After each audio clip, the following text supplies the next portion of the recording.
First, before we get started, first of all, thank you so much for coming into the studio. Before we get started, the only reason Collider gets to be at TIFF is because we partnered up with House of Aurora, which is where we're at right now. And I want to give a huge thank you to House of Aurora for being a great partner, sponsor, for letting me do stuff like this. I just want to start and give them a huge shout out. So you guys had your party here last night at this space. Were you more nervous to make the movie or sing in front of like the VIP crowd? I was more nervous to make the movie, and singing was just lovely. It was just like being able to celebrate sharing the story for the first time to an audience, which is what it's all about. Everyone watching this interview will not have seen the movie yet, and I hate asking generic questions, but can you sort of talk about what the film is about, who you play, et cetera, et cetera? Go on. The film is about a girl from Glasgow who wants to get the hell out of there and make it to Nashville as a country singer, which sounds like a reasonable plan because she's got an amazing voice, played by Jessie Buckley, but she's got 2 young children and a mum who just wants her to get a normal job and just to settle down. She's just come out of jail. Her mum wants her to have a normal life, but she's got this burning dream to sing country music in Nashville. I have to ask you, where the hell did the idea come from? You know, how did this thing germinate? I am a lifelong country music fan. It's been my obsession since I was 12 years old. And surprisingly enough, it's sort of in the water in Glasgow, where I'm from. It's really, really popular. There's a tiny wee replica Grand Ole Opry, which is in the movie. And it's popular all over the places where people are not very good at expressing their feelings. It's like you get 2.5 minutes of catharsis in every country song. And for people who are not used to articulating how they feel, it's the best. So that's why it's pretty popular, I think, in Glasgow. And also, you know, because of mass emigration to Canada and the States from Scotland, there's this sort of longing that permeates country music. I guess it appeals to us because we stayed behind.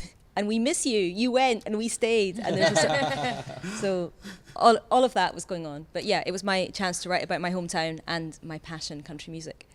How did you two connect? Did you get the script through like an agent, a friend? How did you hear about this thing? I got given the script by the producer, Faye Ward, but I'd actually known about it for a long time, and we'd known each other for sort of, I guess, 10 years or something, something like that. We'd sort of kind of come up together and doing sort of emerging talent schemes, and we knew each other's work and wanted to work together and almost worked together a few times before. So when Faye gave me the script, I sort of had an inkling that I'd like it already, and then just from the very kind of page 3, I think that I was hooked, and from that moment onwards, I knew that I had to join the Taylor fan club. Yeah, exactly. Yeah. Well, so you get you get the script. How much changed from when you first got the script to what people are actually going to see on screen? I don't know. I mean, I guess some, but like everything, it's all the. I mean, basically, the Rose Lynn is the same, and the whole kind of the whole journey is basically the same. I guess there's a whole bunch of small things that inevitably change as you go through, and you find locations and you find actors, and it develops and evolves. But essentially, I think the trajectory and the main characters are all pretty much the same. So this movie, as good as the idea is and everything you want to do, it's not going to work unless you have the person that the audience can root for and get behind and who has the voice. So yep.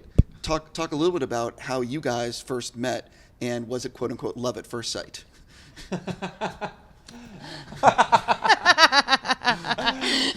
Well, I met you you just recently come out of drama school, right? I think I'd just come out maybe a year or 2 years, and we worked together. We did War and Peace together. Quite a different character. Yeah, where I played a very different, quite nun-like, sad character. Rose-Lynn is not nun-like. No, anti-nun. And then we stayed in touch and stayed friends. And I have to ask, at the time, did you know she could sing, and really sing? Well, there's some singing in War and Peace, actually. I mean, again, it's sort of very different. But I knew she could sing, and I knew you'd sung and had done and were a singer in the past. So yeah, I did. But I love working with Jessie on War and Peace, and I knew, she was. You don't find people that special very often, and I wanted to try and find something to work with her again. And then I read the script, and just immediately, I started reading the character. Jessie was in my mind for it, so I read that the first time I read the script, I'd read it with Jessie in mind for that character, and I knew that was the only person that was going to be playing that role. So it happened pretty quickly, and she fortunately loved it as much as I did. And then we basically got Nicole in a headlock, and away we went. So what is it like, that first sit down, or was it a text message? What was it like, that first meeting where he's telling you, hey, I have a script that is a hell of a part? Well, I think we were in a pub. In the pub. We were in the pub, and we were just chatting about other stuff, and then he just kind of slipped it in and said that, like, oh, I've got this great script, I'm going to send it to you. And I mean, I hadn't been actually offered the film at that point. I was just like, you've got to read it. Yeah. And I think I was away filming then, and I read it, and I just completely loved it. And then I met Nicole, which, I don't know, that felt like love at first sight as well, because we just, after I got, I don't know if I had been offered it, if I'd done it then. Anyway. And were you ever actually offered it? Am I actually doing it? Yeah. Check your email, waiting to hear back. Oh, please, I really would love to be part of this. And we just fell in love. But it's been such a, incredibly collaborative, and it's been one big family. We've all, from George Steele, our amazing POP, to Nicole and Tom, we've all shared, and we've all been making this story together. It's not one person's story, it's everybody's story, and everybody put a little bit of their heart in it. So We're at the Toronto Film Festival. When did you find out that you'd gotten the film in, and what does it mean for each of you to be here? I've never been to Canada. By the way, there is a country bar really close to here, Oh. with a mechanical bull and everything. Bye, I'm off. Right? It's it's literally right 5 blocks down. They've thrown some parties there before, like premiere party. Amazing. That's Yeah. tonight, Jessie. Yeah. why didn't we do that? That would be Oh, nice. I don't know. We were here last night. Well, you were Oh, here yeah. last night. Yeah. Oh yeah. But you should go. I don't really have a very interesting answer to this, except for the truth, which is, like I was saying rather dully about immigration from Scotland to Canada and America, in my family, of the 10 siblings of my grandmother, everyone left to come to America and Canada. And I've spent the time here in Toronto meeting all these relatives who still have kind of strange mixed Glaswegian Canadian accents, which has been really nice. But I think you should just cut that, because no one gives a toss about my family. I like stories like that, though. Like the honest stuff. Carry on. Well, we had the screening in London where Kerry came and watched the movie, and I've never had a film in Toronto before, and I've been desperate to come for ages, and just where it's such a massive prestigious festival, and so as soon as you get, the producer Faye Ward was there, and she met Kerry afterwards, and so as soon as I knew the screening was over, I was on the phone to Faye, what did she think? What did she say? What was her facial expressions? Did she give anything away? But I think that as soon as she came out from the screening, it was clear that she really loved the movie, and then we found out reasonably quickly after that. So it feels a real such an amazing film to have your film showing as part of this festival. But also it particularly came real last night, just sitting with the audience and showing it to 1,200 people in the Ryerson and having such a great response, and just to give to pour your, like as you were saying, you pour your heart and your soul into something, and put all that time and effort and love into something, and then to be able to share that with such an appreciative audience is an incredible feeling. Yeah, I mean, it's I love Toronto. I think it's just one of my favorite cities, and I was here last year with a film, and to come back again, and I mean the audience here are just the best, and they just want to be entertained, and they love film, and it's just a huge honor. And it's like this year there's just so many incredible films, and it's such an honor. Oh my God, like my favorite filmmakers are all here, and it's like it's such an honor to be part of that. Like, it really is. I'm curious for you, when I talk to a lot of actors, they always talk about how the first thing, figuring out the first thing of the character is the hardest. And once they get that it's so much easier to sort of figure everything out. Do you find that the case? And what was the first thing that you did to try to get into this character? Well, the script was just so incredible in this that, you know, I always was returning to that because that's where Rosalind's pulse was beginning for me. But for me, I suppose I started with learning to love country music because I thought it was a bit hick before I did it, and now I'm completely obsessed by it. So What does hick mean? Well, just a bit like, well, I'll be damned, you know, chewing on some hay or something like that. Why not? Anyway, that's what I did. Because country music is like where her passion, what's driving her passion. Sure. Yeah, so that's where I started. And the Glasgow accent. I had to do work on that. Had you done a test screening or like a sort of friends and family screening prior to showing it here? And what did you learn from that early screening that maybe impacted the finished film? That's a good question.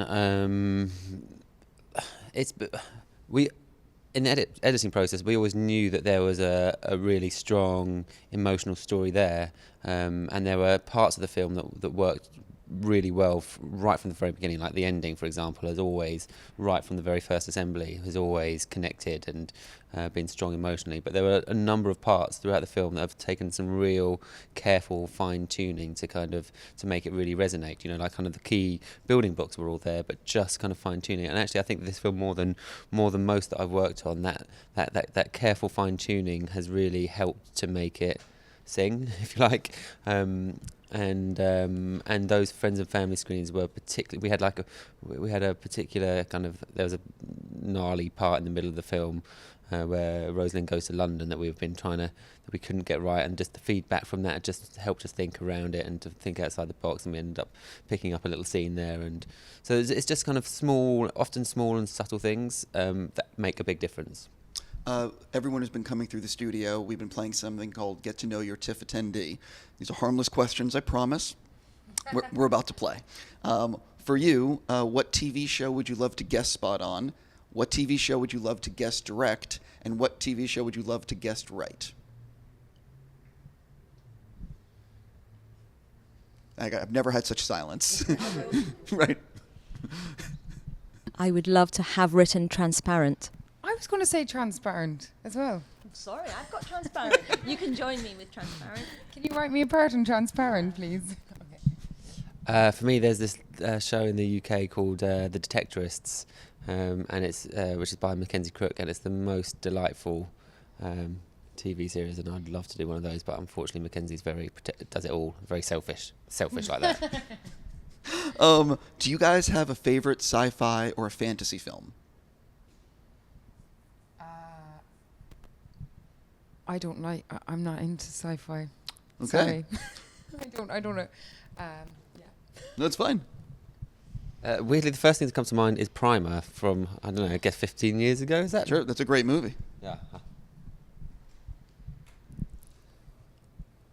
I've never seen a sci-fi or a fantasy film in all my puff, so I've got nothing to say to that one. Wow. That's not true. It's true. No, it's fine. What film scared you as a kid? Oh my God. The first film I ever saw was a film called Darby O'Gill and the Little People, and was about a leprechaun.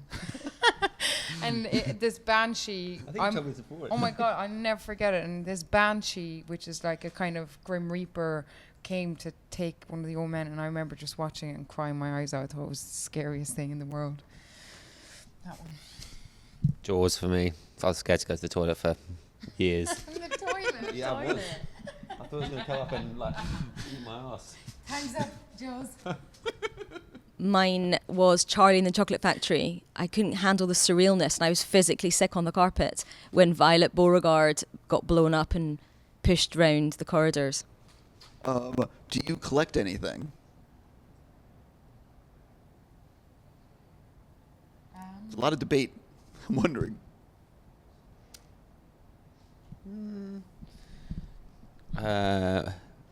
My kids collect Pokemon cards to an extreme level. I feel like everywhere I move in my house are Pokemon cards. I used to collect stamps. I don't know where they are actually. I think I used to collect like stones when I was a kid or something. You know, you like paint stones and sell them on the side of the road. You know, well, I did in Ireland. I'd like to collect books. I'd like to collect first edition of books. Yeah, I've actually heard that from a number of people. You'd be surprised how many people, actors or directors, collect first edition books. Really? Yeah. There's I something. like- Oh, sorry, you go. No, No, I was going to say something else. no, Go, go. no, no. I was going to say anything interesting. I like collecting postcards from different places. If we were a professional operation, we'd have another mic. I just collect new country music tunes. So every week I'm just curating a new list for the week's work of country music. I'm going to skip down. What's the background photo on your phone? My wee boy Guthrie. Yeah, my kids. I think it's I can't. I think we've got a caravan down by the sea in Kerry, and I think it's like the sea near that caravan. Is there a movie that you've watched more than 10 times? The Blues Brothers. Lestrada. Tootsie. Really good film. What's your favorite pair of sneakers or shoes? Oh, no, you go first. Adidas. I mean, to be honest, whatever ones. Adidas. I like them. When I finally reached Nashville for the first time, I bought myself a pair of cowboy boots, which I wear most days. I'm looking to see if Alas, You not were today. wearing them yesterday. I can't walk. That's the trouble. So they're more about wearing, like, it's just having them, but it's not really a lot of walking in them. Or do you, No, it just transforms me in my mind into a country singer. Did you write, If I'm sitting down. But if I'm walking around, then I'm just an idiot from Glasgow who's got sore feet and can't walk in any kind of heel. did you write the script wearing the boots? Do you know, it's taken me that long to write the script. I think no, I only got the boots about 6 years into tooling away on the script. Did you say if you have a pair of... I don't really. I like these ones. They're lovely, Need to actually. I go. was looking at them coming off the stairs. They're very nice. Yeah, box fresh. They're so Box white. fresh. Fresh Toronto fresh.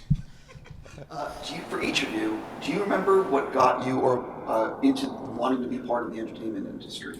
Like, were you a kid and you saw a performance? Did you see a movie? I was in a band, but I wasn't very good, so I thought I'd better find something else. All my friends were better than me. Not very inspiring. I became a lawyer and was very miserable doing that, and that was kind of useful for things to build up and build up and build up, and then all to come out in writing.